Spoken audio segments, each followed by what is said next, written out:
Beneath the ancient oak trees of St. Michael's Cemetery in Charleston, South Carolina, lie 9 graves that the city's most prominent families refuse to discuss.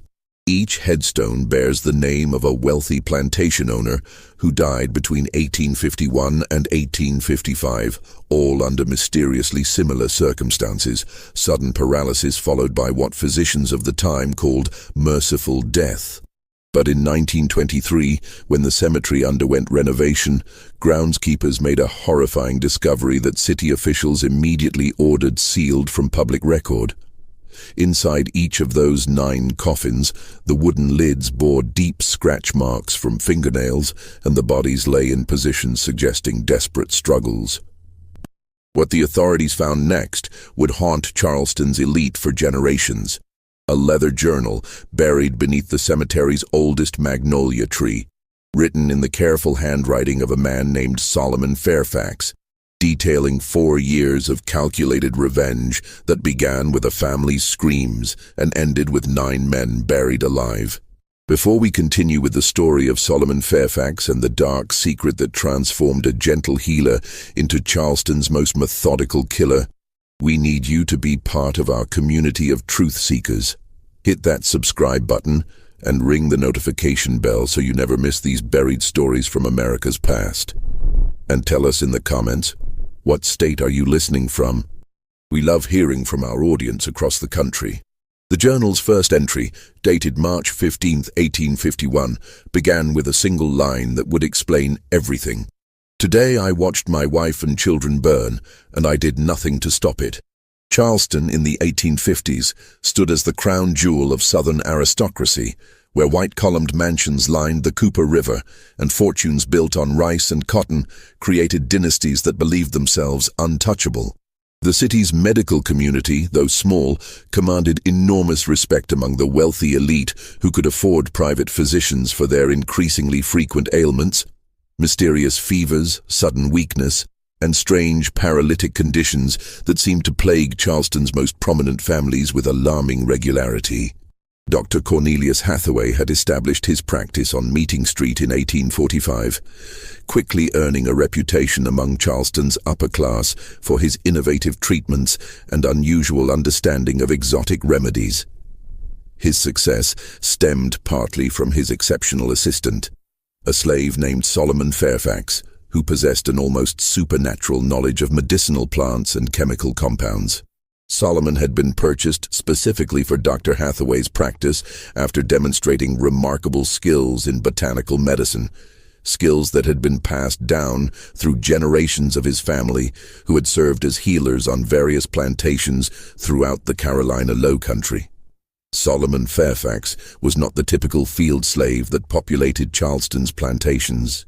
Standing tall with intelligent eyes that seemed to catalog every detail of his surroundings, he had been educated alongside the children of his previous master, learning to read and write before such education was strictly forbidden. His knowledge of Latin medical terms impressed even Dr. Hathaway, who had come to rely heavily on Solomon's ability to prepare complex compounds and assist with delicate procedures.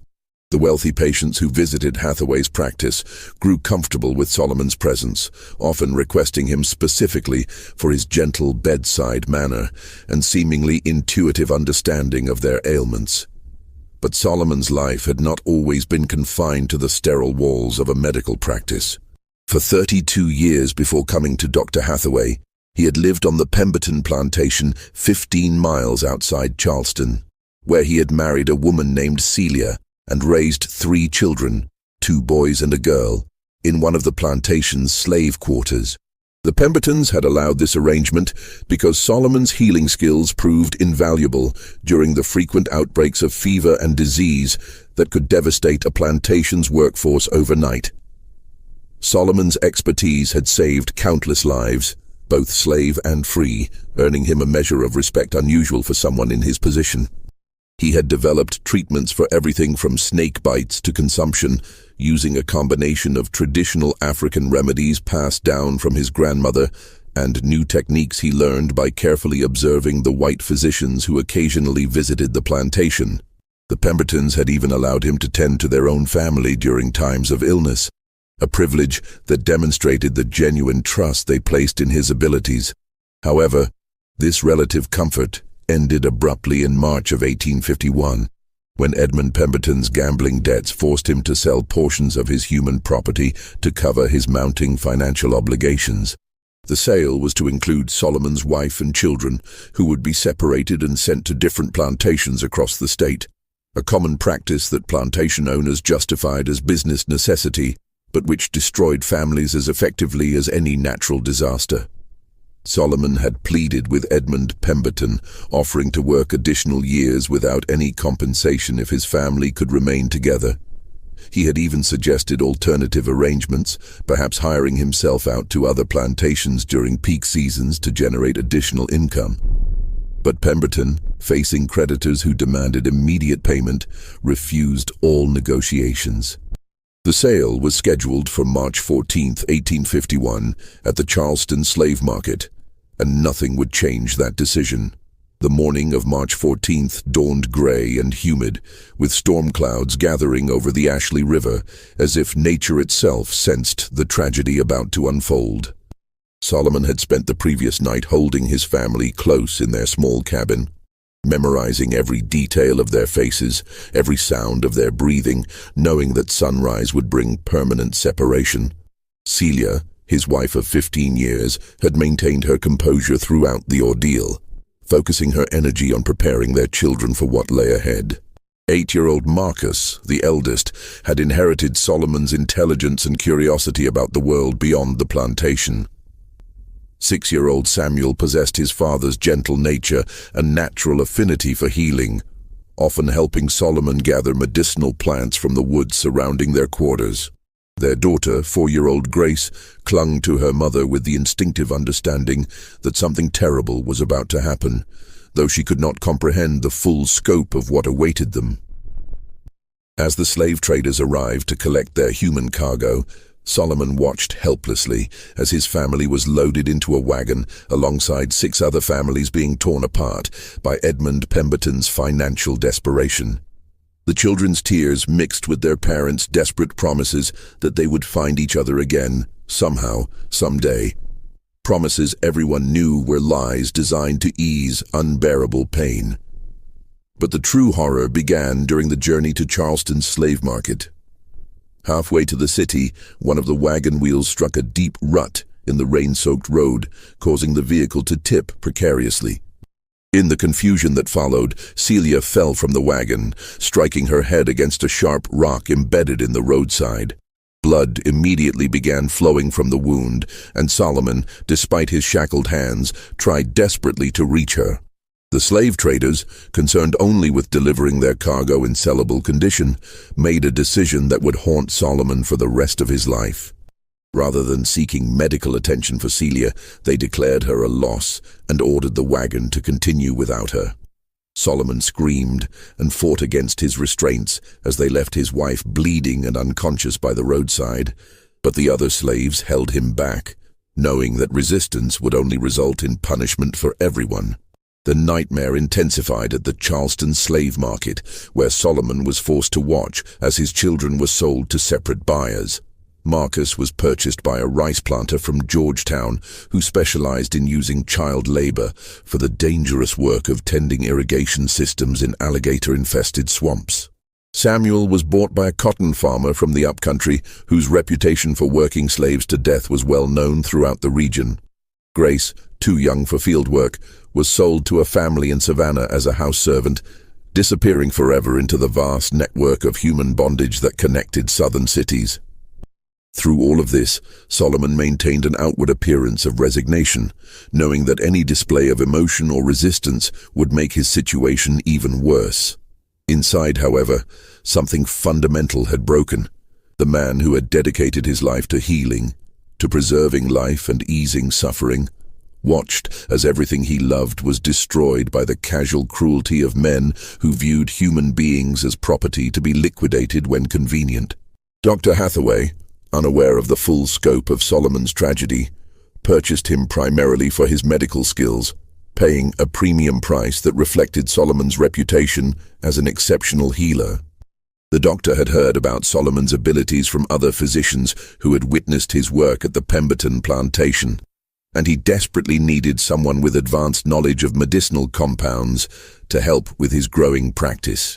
As Solomon was led away from the slave market to begin his new life as Dr. Hathaway's assistant, he cast one final look back at the place where his family had been scattered to the winds. In that moment, something cold and calculating settled into his heart, a patience that would allow him to wait, to learn, and eventually to make those responsible pay a price that matched the enormity of their crimes. That evening, alone in the small room above Dr. Hathaway's practice that would serve as his new quarters, Solomon began writing in a leather journal he had managed to keep hidden throughout the ordeal. His first entry, written by candlelight in the careful script he had learned as a child, began with words that would define the next 4 years of his life. Today I watched my wife and children burn, and I did nothing to stop it. But I'm still alive, and I remember every face, every name, every voice that laughed as my world ended. They think they have broken me, but they have only taught me patience. The months following Solomon's arrival at Dr. Hathaway's practice passed in a blur of routine medical procedures and careful observation. Solomon performed his duties with the same quiet competence he had always shown, mixing compounds, preparing treatment rooms, and assisting with patient care. But beneath this facade of acceptance, he was conducting an entirely different kind of study, learning the intimate details of Charleston's medical community and the wealthy families who comprised Dr. Hathaway's clientele. Dr. Hathaway, a widower in his 50s with no children of his own, had come to rely heavily on Solomon's expertise. The doctor suffered from arthritis that made precise work increasingly difficult, and Solomon's steady hands and encyclopedic knowledge of medicinal preparations had become indispensable to the practice. More importantly for Solomon's developing plans, Dr. Hathaway had begun allowing him to handle certain patient interactions independently, particularly when dealing with chronic conditions that required regular monitoring and treatment. Charleston's wealthy elite, accustomed to the finest medical care available, initially viewed Solomon with the typical mixture of casual indifference and condescending approval that characterized their interactions with skilled slaves. However, his obvious competence and respectful demeanor gradually earned him a level of trust that would prove crucial to his plans. Patients began requesting him specifically, praising his gentle touch and apparent intuitive understanding of their conditions. During this period, Solomon methodically researched the backgrounds of every wealthy family that visited the practice. He learned about their business dealings, their social connections, and most importantly, their involvement in the slave trade that had destroyed his family. Through careful listening and discreet inquiries among other slaves who worked in Charleston's grand houses, he compiled detailed information about the men who had participated in or profited from the auction that scattered his children across the South. His investigation revealed that Edmund Pemberton had been merely one link in a much larger chain of exploitation. The Charleston slave market operated with the support and participation of the city's most respected citizens, men who served on church boards and charitable committees, while simultaneously treating human beings as livestock to be bought and sold for profit. These were the men who attended elegant dinner parties to discuss literature and philosophy, while their wealth was built on the suffering of families like Solomon's. Among Dr. Hathaway's regular patients, Solomon identified 9 men who had direct connections to his family's destruction. Some had been present at the auction, bidding on human cargo with the same detached interest they might show when purchasing horses or cattle. Others had provided financial backing for the slave trading operation, lending money to dealers who specialized in breaking up families to maximize profits. A few had purchased slaves from the same auction that had sold his children, contributing to the system that treated human beings as disposable commodities. As 1851 progressed into 1852, Solomon began experiencing what he privately called his education in advanced chemistry. Dr. Hathaway's medical library contained numerous texts on pharmaceutical compounds, including detailed descriptions of various substances that could produce paralysis, unconsciousness, or the appearance of death, while leaving the victim's mind fully aware. These books, written for legitimate medical purposes, became Solomon's textbooks in a curriculum of revenge. The most significant discovery came in a treatise on South American plant toxins, which described a compound derived from a vine that grew in the Amazon basin, but had been successfully cultivated in the greenhouse of a Charleston botanist who supplied exotic specimens to wealthy collectors. This particular toxin, when properly prepared, could induce a state of complete muscular paralysis while leaving the victim's consciousness and pain sensation entirely intact. The affected person would appear dead to casual observation, but would remain fully aware of their surroundings for several hours before the toxin's effects proved fatal. Solomon spent months learning to identify and cultivate the plant, eventually locating specimens in the greenhouse of Dr. Hathaway's friend, Professor Nathaniel Crenshaw, who taught natural sciences at the College of Charleston. Professor Crenshaw, unaware of Solomon's true interest in botany, was delighted to find someone who shared his passion for exotic plant species and began allowing Solomon to help maintain his greenhouse collection. Through careful experimentation with laboratory mice, Solomon determined the precise dosage needed to achieve the desired effects. Too little would merely cause temporary weakness. Too much would result in immediate death. But the correct amount would create a state indistinguishable from death to anyone lacking extensive medical knowledge, while preserving the victim's consciousness long enough to experience the terror of being buried alive. The psychological preparation for what he planned required perhaps even more discipline than mastering the chemistry involved. Solomon had to maintain his gentle, helpful demeanor while internally preparing himself to watch men suffer in ways that violated everything his healing nature represented. He justified this transformation by regularly reviewing the names of his children in his journal, reminding himself of their fate and the callous indifference of the men who had profited from their sale. As winter approached in 1852, Solomon had identified his first target, Colonel Reginald Fitzpatrick, a wealthy rice planter who had not only attended the auction where Solomon's family was sold, but had loudly joked about the breeding potential of the children being offered for sale. Fitzpatrick suffered from chronic gout and visited Dr. Hathaway's practice monthly for treatments that provided temporary relief from his painful condition. The Colonel's regular appointments, his trust in Solomon's medical abilities, and his habit of arriving alone for his treatments made him an ideal first victim for Solomon's carefully planned campaign of revenge. But Solomon forced himself to wait, knowing that patience and perfect execution would be essential to avoiding suspicion and ensuring that all 9 men received the justice they deserved. In his journal, Solomon wrote detailed profiles of each intended victim, noting their medical conditions, their treatment schedules, and their involvement in the slave trade. These entries read like a physician's case notes, but they documented a very different kind of treatment plan, one designed not to heal, but to ensure that 9 men would experience the same helpless terror that Solomon's children had felt as they were torn from everything they had ever known. The transformation of Solomon Fairfax from healer to methodical killer began with meticulous preparation that spanned the entire year of 1852. Every detail had to be perfect, every contingency planned, every variable controlled. The men he intended to target were not isolated individuals, but pillars of Charleston society, whose deaths would be scrutinized by the city's most prominent physicians and investigated by authorities who would be under intense pressure to find explanations. Solomon's first step involved establishing himself as an indispensable part of Dr. Hathaway's practice.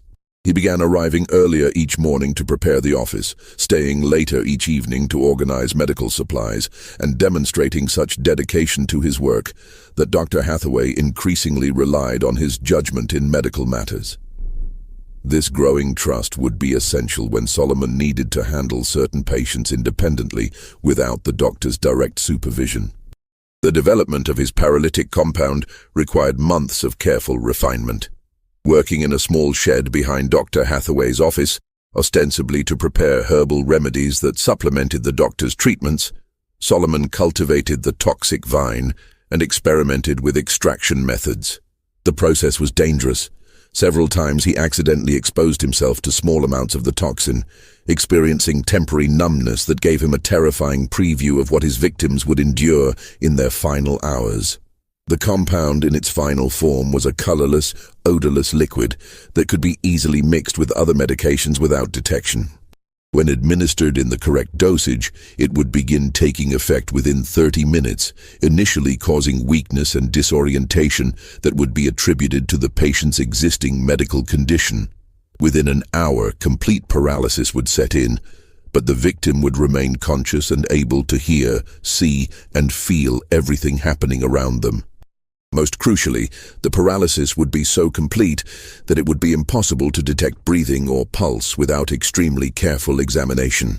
To physicians of the 1850s, lacking modern diagnostic equipment, a patient treated with Solomon's compound would appear to have died peacefully from natural causes. Only someone with extensive knowledge of the toxin's properties would recognize the subtle signs that indicated the victim was still alive but completely immobilized. Solomon's selection of Colonel Reginald Fitzpatrick as his first victim was both strategic and personal. Fitzpatrick's monthly visits for gout treatment provided a predictable schedule, and his arrogant demeanor made him particularly easy to despise. More importantly, Fitzpatrick lived alone except for house slaves who were terrified of him, making it unlikely that anyone would insist on an extended wake or detailed examination of his body after death. The Colonel's medical history provided Solomon with the perfect cover story. Fitzpatrick suffered not only from gout, but also from a weak heart, a condition that Dr. Hathaway had been monitoring for several years. If Fitzpatrick died suddenly, heart failure would be the obvious diagnosis, requiring no further investigation or autopsy. On December 15, 1852, Colonel Fitzpatrick arrived for his regular appointment, complaining that his gout pain had worsened significantly over the past week. Dr. Hathaway was attending to another patient, so he instructed Solomon to prepare Fitzpatrick's usual treatment and begin the consultation. This routine delegation of responsibility provided exactly the opportunity Solomon had been waiting for. As Solomon prepared the Colonel's medication, he added precisely measured drops of his paralytic compound to the solution. Years of medical practice had taught him to maintain steady hands and a calm expression, even in stressful situations.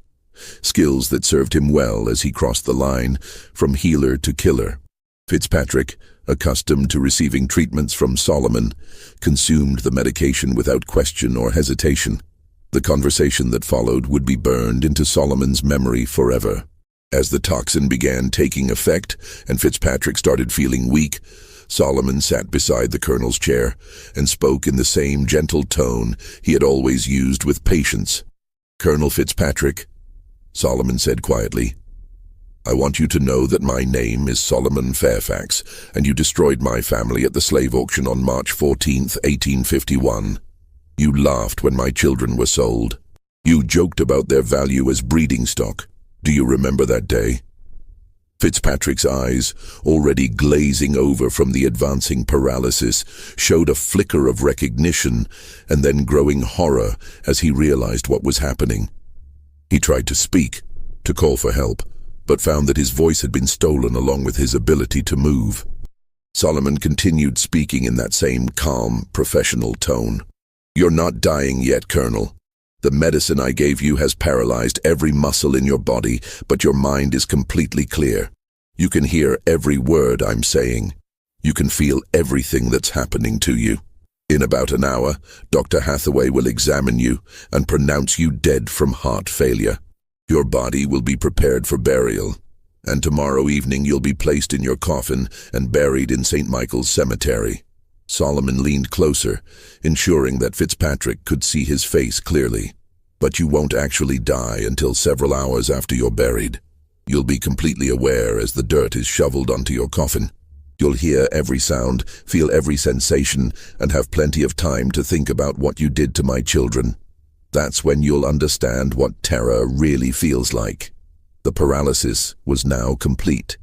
Fitzpatrick appeared to be a corpse, but Solomon could see the desperate awareness in his eyes, the frantic effort to somehow communicate or escape his immobilized body. Solomon checked the colonel's pulse and breathing with professional thoroughness, confirming that both were so faint as to be undetectable without specialized instruments. When Dr. Hathaway entered the treatment room 5 minutes later, he found Solomon standing respectfully beside what appeared to be Colonel Fitzpatrick's body, his expression showing appropriate concern and sadness. "I'm afraid the colonel has passed, Doctor," Solomon reported quietly. "His heart gave out while I was preparing his next treatment. He seemed to go very peacefully." Dr. Hathaway's examination confirmed Solomon's diagnosis.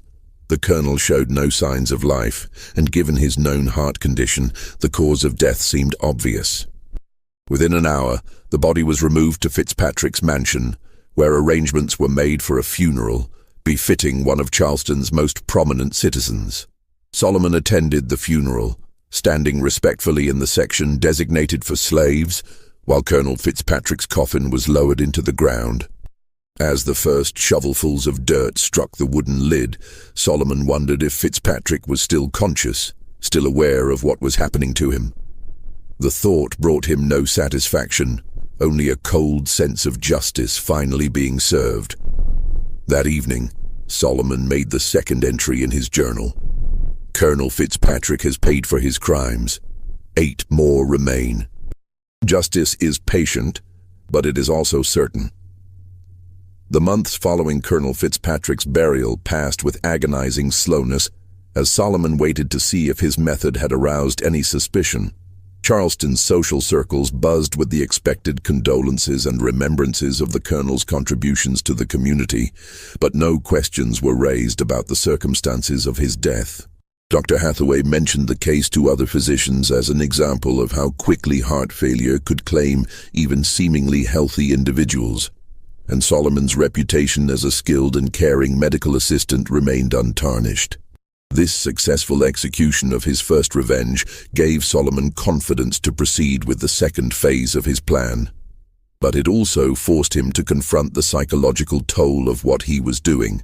Despite years of careful preparation and absolute certainty about the justice of his cause, actually watching a man die in terror had affected him more deeply than expected. He found himself unable to sleep for weeks afterward, not from guilt, but from the vivid imagination of what Fitzpatrick had experienced in those final hours buried alive. The selection of his second victim required careful consideration of timing and method. Solomon needed to avoid establishing any pattern that might eventually attract attention, which meant varying both the intervals between deaths and the apparent causes. His research had identified Judge Marcus Calverton as an ideal second target, a man who had not only witnessed the sale of Solomon's family, but had provided legal justification for the separation of slave families, arguing in court that such practices were essential for maintaining order and maximizing economic efficiency. Judge Calverton suffered from severe migraines that had grown progressively worse over the past 2 years, forcing him to seek treatment from Dr. Hathaway on an increasingly frequent basis. The judge's condition provided Solomon with both opportunity and cover. Migraine sufferers were known to occasionally suffer fatal strokes, and Calverton's advanced age made such an outcome medically plausible. But before Solomon could implement his plan against Judge Calverton, an unexpected complication arose that nearly derailed his entire campaign of revenge. In March of 1853, Dr. Hathaway announced that he was considering taking on a junior partner, a young physician named Dr. Timothy Henderson, who had recently completed his medical training in Philadelphia and was eager to establish himself in Charleston's competitive medical community. Dr. Henderson's addition to the practice would mean increased scrutiny of Solomon's activities, more witnesses to his interactions with patients, and greater difficulty in administering his paralytic compound without detection. Even more concerning, Dr. Henderson had trained under physicians who were familiar with the latest advances in forensic medicine, including techniques for detecting unusual substances in deceased patients. Solomon realized that he would need to accelerate his timeline significantly. Rather than spacing his victims' deaths over several years as originally planned, he would need to complete his mission within months, before Dr. Henderson's presence made continued operations impossible. This compression of his schedule would require him to take greater risks and accept less than perfect conditions for some of his planned murders. The pressure to move quickly led Solomon to his first serious mistake. While preparing for Judge Calverton's treatment in April 1853, Solomon accidentally used a slightly higher dose of his paralytic compound than intended. The judge's apparent death occurred more rapidly than expected, and the intensity of the paralysis was so complete that even Dr. Hathaway noticed something unusual about the body's condition. "Strange," Dr. Hathaway murmured as he examined Judge Calverton's corpse. "The muscle rigidity seems more pronounced than typical for stroke victims. And look at his eyes. There's something almost desperate about their expression." Solomon's heart raced as he watched Dr. Hathaway conduct a more thorough examination than he had performed on Colonel Fitzpatrick. For several terrifying minutes, Solomon feared that his entire plan was about to be exposed. But Dr. Hathaway's medical training, while thorough for its time, lacked the specific knowledge needed to recognize the effects of Solomon's exotic toxin. After 15 minutes of examination, the doctor concluded that the unusual symptoms were simply the result of Judge Calverton's particularly severe stroke. "Poor man must have suffered terribly in his final moments," Dr. Hathaway observed, unknowingly describing exactly what Judge Calverton was experiencing at that very moment, paralyzed but conscious as his body was prepared for burial. Judge Calverton's funeral was attended by even more prominent citizens than Colonel Fitzpatrick's, as befitted a man who had served Charleston's legal community for over 30 years. Solomon watched from the slaves section as the judge's coffin was lowered into St. Michael's Cemetery, just 3 rows away from where Colonel Fitzpatrick lay buried. As the funeral concluded, Solomon noticed something that sent a chill through his blood. A young man standing near the back of the crowd, taking careful notes in a small leather book. The note-taker was Thomas Grimsby, a journalist for the Charleston Mercury, who had begun investigating what he privately called the prominent deaths phenomenon, a series of sudden fatalities among the city's elite that seemed statistically unlikely. Grimsby had noticed that over the past 6 months, Charleston had lost several wealthy citizens to unexpected medical emergencies, all under circumstances that were medically explainable but collectively suspicious. Solomon's journal entry for that evening reflected his growing awareness that time was running out. "Judge Calverton has joined Colonel Fitzpatrick in experiencing true justice. But I fear that others are beginning to notice patterns that could threaten the completion of my mission. I must work faster, even if it means accepting greater risks." The acceleration of Solomon's timeline meant that his third victim would need to be eliminated within weeks rather than months. He selected Captain William Dandridge, a ship owner who had transported slaves from Charleston to markets throughout the South, and who had personally supervised the loading of human cargo with the same attention to detail he showed when handling valuable cotton shipments. Captain Dandridge presented unique challenges as a target. Unlike the previous victims, who had visited Dr. Hathaway's office regularly for chronic conditions, Dandridge was generally healthy and only sought medical attention for minor injuries sustained during his maritime activities. Solomon would need to create an opportunity rather than waiting for one to occur naturally. The solution came through Solomon's network of contacts among Charleston's slave community. Kitchen slaves who worked in the grand houses along the Battery often gathered information about their master's activities and shared it with slaves from other households. Through these informal intelligence networks, Solomon learned that Captain Dandridge was planning a dinner party for prominent members of Charleston's shipping community, scheduled for May 20th, 1853. The dinner party would provide Solomon with the perfect opportunity to eliminate his third victim while simultaneously gathering intelligence about potential future targets. Kitchen staff for such events were often borrowed from other households, and Solomon had established friendships with several slaves who worked in food preparation.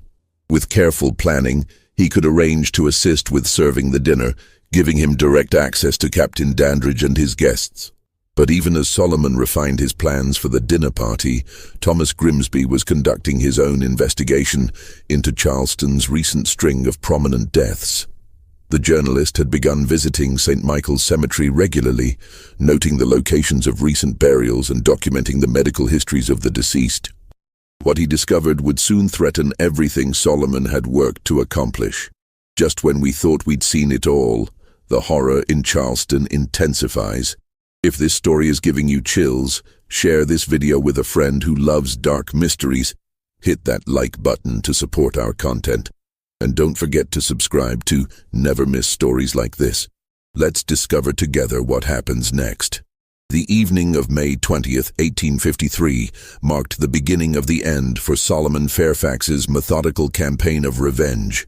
The dinner party at Captain Dandridge's mansion on East Bay Street brought together 12 of Charleston's most influential shipping merchants, creating an unprecedented opportunity for Solomon to study multiple potential victims while eliminating his primary target. Solomon had arranged his participation through Martha, an elderly slave who supervised kitchen operations for many of Charleston's grandest social events. Martha, unaware of Solomon's true intentions, was grateful for his offer to help serve the elaborate meal, as several of her regular assistants had fallen ill with a fever that was spreading through the slave quarters of the French Quarter. The captain's dining room gleamed with crystal and silver as Charleston's maritime elite gathered to discuss the expansion of shipping routes and the increasing profitability of human cargo transport. Solomon moved through the room with practiced invisibility, refilling wine glasses and clearing plates while listening to conversations that revealed the casual brutality underlying Charleston's economic prosperity. Captain Dandridge, a robust man in his early 50s with graying hair and weathered hands that spoke of decades spent at sea, held court at the head of the table, regaling his guests with stories of profitable voyages and strategies for maximizing the value of slave shipments. His detailed knowledge of techniques for preventing slave rebellions during transport and methods for keeping human cargo alive during long voyages made him particularly contemptible in Solomon's eyes. As the evening progressed, Solomon identified several other men whose involvement in the slave trade marked them as future targets. The conversations he overheard revealed a network of complicity that extended far beyond the individual traders who had participated in his family's sale. These men discussed human beings with the same detached interest they showed for cotton prices or shipping schedules, viewing the destruction of families as an acceptable cost of conducting business. Solomon's opportunity came during the serving of the final course, an elaborate dessert that required individual preparation for each guest. Working in Captain Dandridge's kitchen, Solomon carefully added his paralytic compound to the captain's portion of brandy-soaked cake, using a method he had perfected through months of experimentation. The toxin was absorbed into the alcohol-soaked dessert, masking any potential taste while ensuring rapid absorption into the victim's system. Captain Dandridge consumed his dessert with obvious enjoyment, complimenting Martha on her exceptional preparation and requesting the recipe for his own cook. Within 30 minutes, he began experiencing the initial effects of Solomon's compound, a slight dizziness that he attributed to the evening's wine consumption and the warmth of the crowded dining room. As the paralysis progressed, Captain Dandridge excused himself from the table, claiming that he needed fresh air to clear his head. Solomon, observing from the kitchen doorway, watched as the captain made his way to his private study, where he collapsed into his favorite leather chair just as the toxin reached full effect. The discovery of Captain Dandridge's death 20 minutes later created exactly the kind of scene Solomon had hoped to avoid. Instead of dying quietly in the privacy of Dr. Hathaway's office, the captain had expired in front of 12 witnesses who immediately began demanding answers. Dr. Samuel Pettigrew, one of the dinner guests, examined the body while the others looked on with growing alarm. "This is most peculiar," Dr. Pettigrew announced after his initial examination. Captain Dandridge appears to have suffered some form of seizure, but there are no obvious symptoms of apoplexy or heart failure. The muscle rigidity is quite pronounced, almost as if he had been poisoned. The word poisoned sent a shock through the assembled guests and created exactly the kind of attention Solomon had been working to avoid. Within an hour, 2 additional physicians had been summoned to examine Captain Dandridge's body, and by morning, news of the suspicious death had spread throughout Charleston's social circles. Thomas Grimsby, the journalist who had been tracking the series of prominent deaths, arrived at Captain Dandridge's mansion before dawn, interviewing servants and guests while the details of the evening were still fresh in their memories. His investigation revealed that Solomon had been present at the dinner party, marking the first time that any individual could be connected to multiple recent deaths of Charleston's elite. The net was closing around Solomon, but his mission remained incomplete. 6 of his intended victims were still alive, and the increasing scrutiny made it unlikely that he would have opportunities to eliminate them using his established methods. Desperation and the knowledge that his time was running out led Solomon to make the most dangerous decision of his campaign. He would attempt to kill multiple targets simultaneously, using a method that would ensure maximum terror, even if it meant exposing himself to almost certain capture. Solomon's research had identified a private meeting scheduled for June 15, 1853. When 6 of Charleston's most prominent slave traders would gather at the offices of Henderson and Associates to finalize contracts for a major expansion of their operations. The meeting would take place in the evening, after normal business hours, providing Solomon with an opportunity to trap all 6 men in a confined space. The plan he developed was both ingenious and terrifying in its simplicity. Working at night over the course of 2 weeks, Solomon used his access to medical supplies to prepare a large quantity of his paralytic compound in a highly concentrated form. Instead of administering the toxin individually to each victim, he would introduce it into the building's air supply using the gas lighting system that illuminated the office. The Henderson and Associates building employed a central gas distribution system that fed individual lamps throughout the structure. By injecting his concentrated toxin into the main gas line, Solomon could ensure that everyone in the building would be exposed to lethal doses of the compound within minutes of the lamps being lit for the evening meeting. On the night of June 15th, Solomon positioned himself in the alley behind the Henderson and Associates building, waiting for the 6 men to arrive for their clandestine meeting.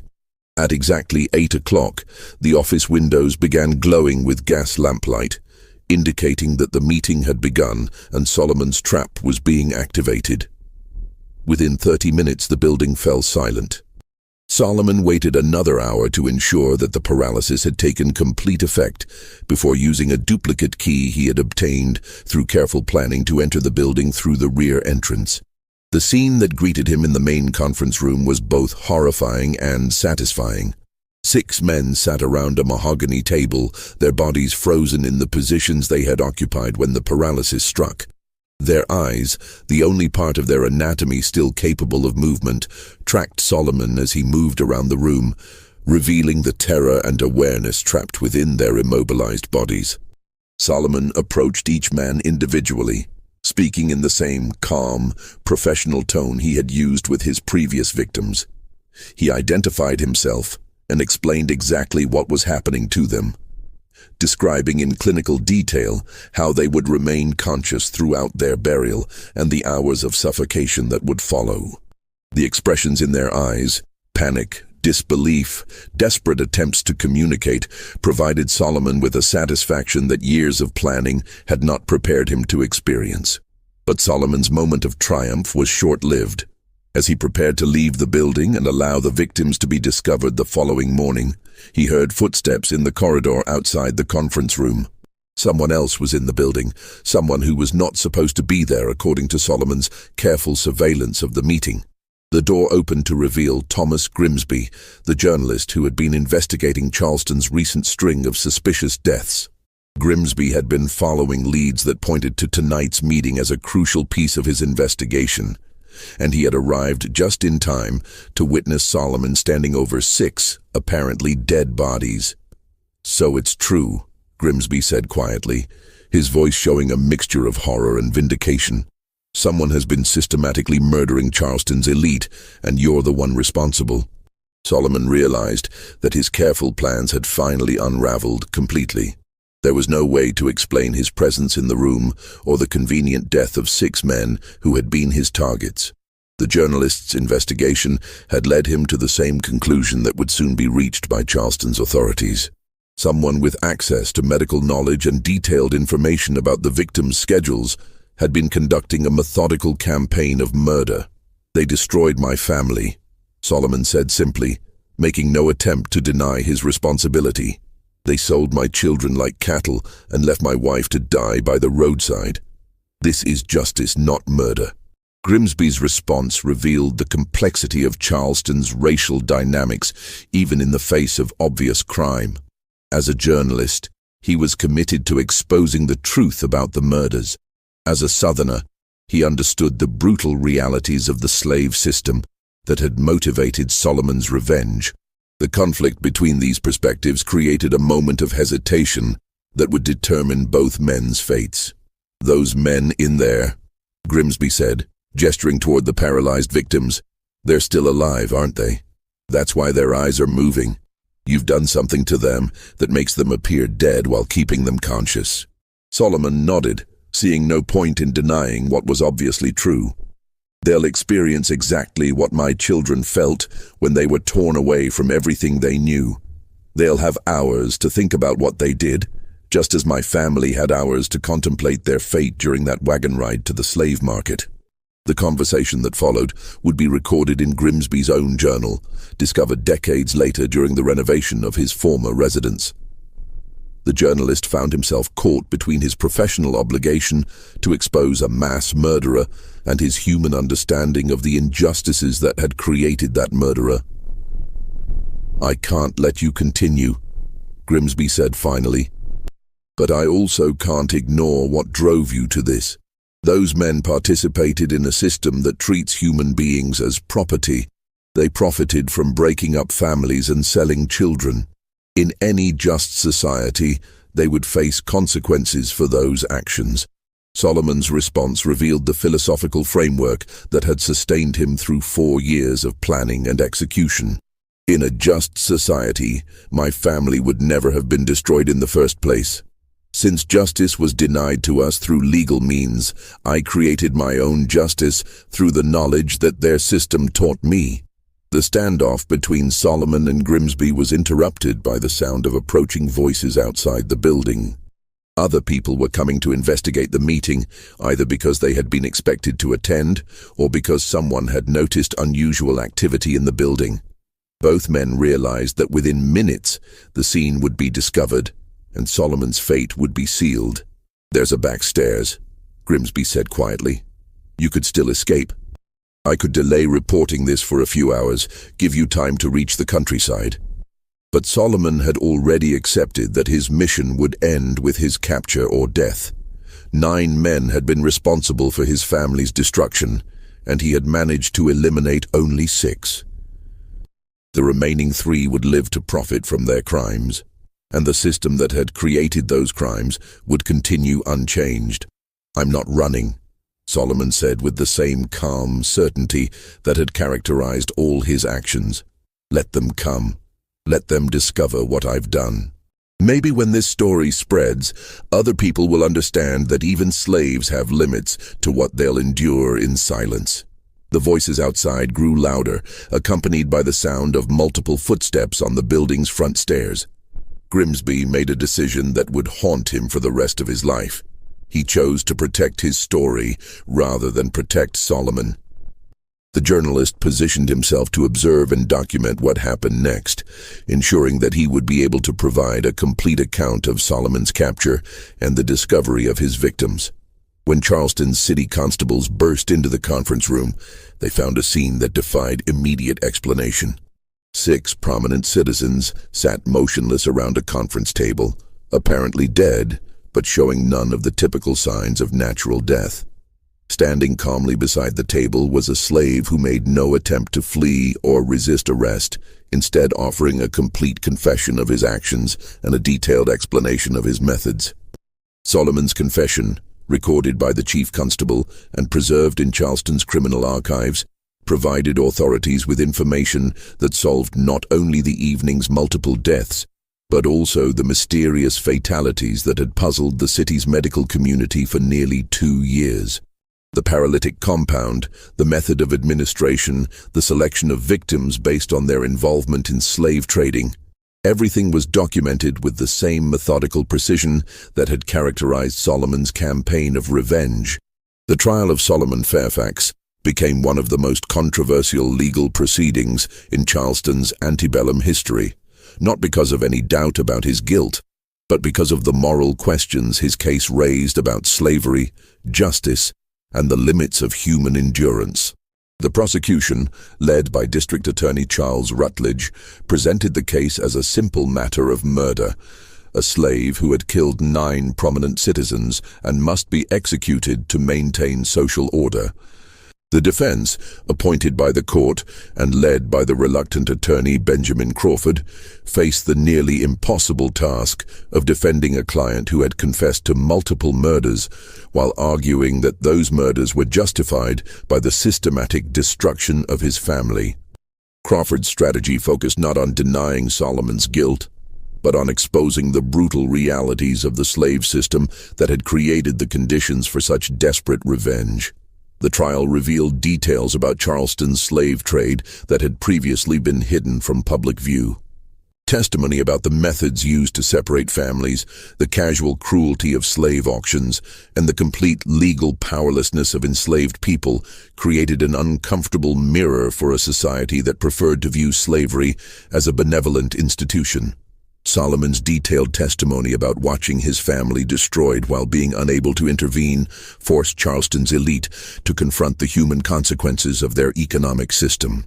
Thomas Grimsby's coverage of the trial for the Charleston Mercury created a sensation throughout the South. His articles, which included extensive excerpts from Solomon's journal and detailed descriptions of the paralytic compound, were reprinted in newspapers from Virginia to Louisiana. The story of the slave who had turned his medical knowledge into an instrument of revenge became a source of fascination and terror for slave owners throughout the region. The medical aspects of Solomon's crimes received particular attention from the scientific community. Dr. Hathaway, devastated to learn that his trusted assistant had used the practice as a base for murder, provided detailed testimony about Solomon's pharmaceutical knowledge and access to exotic compounds. The revelation that slaves could possess sophisticated understanding of chemistry and toxicology challenged prevailing assumptions about their intellectual capabilities and sparked debates about the wisdom of educating enslaved people. The 6 men who had been paralyzed in the Henderson and Associates building provided the most dramatic testimony of the trial. All had survived their ordeal, though their experiences varied in horror depending on how long each had remained conscious after their apparent death. Their accounts of lying paralyzed while fully aware, hearing their own death pronounced and funeral arrangements discussed, created a visceral understanding of Solomon's revenge that mere legal arguments could not convey. Colonel Harrison Vance, one of the survivors, described the psychological torture of his experience. "I could hear everything, feel everything, but I could not move so much as an eyelid. When my wife wept over my body, I wanted desperately to comfort her, to let her know I was still alive. But I was trapped inside my own corpse, completely helpless while arrangements were made for my burial." If Solomon Fairfax had intended to show me what terror felt like, he succeeded beyond measure. The revelation that 3 of Solomon's earlier victims, Colonel Fitzpatrick, Judge Calverton, and Captain Dandridge, had been buried while still alive, created a public outcry that extended far beyond Charleston's boundaries. Families throughout the South began questioning whether their own deceased relatives had actually died naturally or had been victims of similar poisoning. The demand for exhumations and post-mortem examinations overwhelmed Charleston's medical community, and created a climate of suspicion that lasted for years. Solomon himself remained calm and articulate throughout the proceedings, showing no remorse for his actions, while expressing regret only that he had been unable to complete his mission against all 9 of his intended victims. His final statement to the court provided a chilling summary of his motivations and methods. "I was trained to preserve life and ease suffering. But when this society destroyed my family while calling it legal and proper, I learned that the same knowledge used to heal can also be used to ensure justice. I do not ask for mercy, because no mercy was shown to my wife and children. I ask only that when you condemn me, you remember that I am not the one who created the system that makes such revenge necessary." The jury's deliberation lasted less than an hour. Solomon Fairfax was found guilty on all counts and sentenced to death by hanging, a verdict that surprised no one given the magnitude of his crimes and the social necessity of maintaining order in a slave-holding society. However, the speed of the conviction did not resolve the moral questions his case had raised about slavery, justice, and the humanity of enslaved people. Solomon was executed on October 15, 1853, before a crowd of over 2,000 people who had gathered to witness the death of Charleston's most notorious criminal. His final words, spoken from the gallows with the same calm certainty he had shown throughout his trial, were recorded by Thomas Grimsby and published in newspapers throughout the South. "I die knowing that 9 men experienced the terror my children felt when they were sold away from everything they loved. That knowledge makes my death worthwhile. But this system that creates such desperation will continue, and other families will suffer as mine did. When that happens, remember that even the most patient man has limits to what he will endure in silence." Solomon's body was buried in an unmarked grave outside Charleston city limits, in accordance with laws prohibiting the interment of executed criminals in consecrated ground. But his journal, confiscated as evidence during the trial, was never returned to authorities after the proceedings concluded. Thomas Grimsby, who had been allowed to examine the journal during his coverage of the trial, had made extensive copies of its contents before returning the original to the court clerk. Years later, when Grimsby was preparing his memoirs, he decided to bury Solomon's journal beneath the magnolia tree in St. Michael's Cemetery, near the graves of the men Solomon had killed. The journalist's own account, written in 1889, explained his decision. "I could not bear to destroy the record of such methodical revenge, but I also could not allow it to inspire others to similar actions. Perhaps future generations, with different perspectives on justice and slavery, will be better equipped to understand the terrible necessity that drove Solomon Fairfax to become both healer and killer." The discovery of Solomon's journal in 1923, during the cemetery renovation that revealed the scratch marks inside 9 coffins, provided the final confirmation of a story that had passed into legend. The physical evidence, the scratches made by fingernails desperately clawing at wooden coffin lids, proved that Thomas Grimsby's account had been accurate in every detail. Charleston's city government immediately classified the discovery as sensitive historical material and sealed all records related to the case. The official explanation cited concerns about public safety and the potential for racial tensions, but many believed the real motivation was protecting the reputations of prominent families whose ancestors had participated in or profited from the slave trade. The legacy of Solomon Fairfax's revenge extended far beyond Charleston's boundaries. Throughout the antebellum South, slave owners became increasingly suspicious of educated slaves, particularly those with medical knowledge or access to pharmaceutical compounds. New laws were passed restricting slaves' access to books, medical training, and scientific knowledge, as authorities recognized that education could transform the oppressed into dangerous opponents. The case also influenced the development of forensic medicine in the United States. The exotic paralytic compound that Solomon had used prompted research into methods for detecting unusual toxins in deceased victims, leading to advances in post-mortem examination techniques that would prove valuable in future criminal investigations.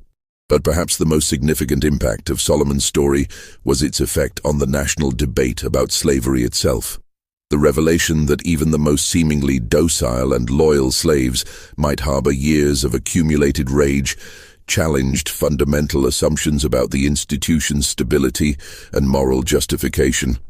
If a man like Solomon Fairfax, educated, skilled, and trusted by his masters, could plan and execute such methodical revenge, what did that say about the true feelings of the millions of other enslaved people throughout the South?